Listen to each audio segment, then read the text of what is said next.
Olá pessoal, hoje eu vou mostrar para vocês uma lareira ecológica e essa lareira ecológica ela está instalada no módulo de drywall.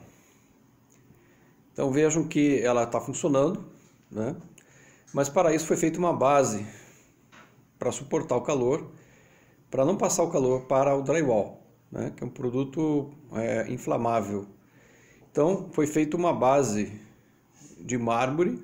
Esse é um mármore que revestiu um encaixe em toda a lareira, e esse encaixe teve como na base dele, né, na estrutura da base dele, foi feita uma base com tijolo refratário, até porque o piso laminado também não poderia não suportar o calor.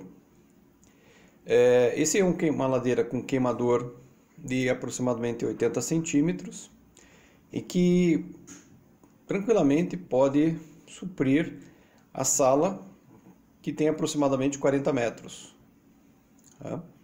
Então ela fica instalada na base. A chama atinge aproximadamente 30 centímetros de altura. Né? Aqui é utilizado um álcool 96, que é um álcool específico para esse tipo de lareira. Não estou utilizando álcool normal ou álcool de posto de gasolina, que é um álcool comprado, adquirido, que permite uma queima sem cheiro e com maior segurança para os seus usuários. Observe que em cima tem uma estrutura do drywall, tem uma televisão, né? Então tomamos todo o cuidado para que não tivesse essa passagem desse calor que podia causar danos no equipamento. Então foi um módulo bem instalado e que tirou nossa dúvida sobre a possibilidade de você instalar uma lareira no módulo de drywall.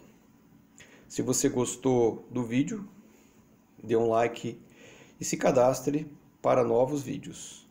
Obrigado, um abraço.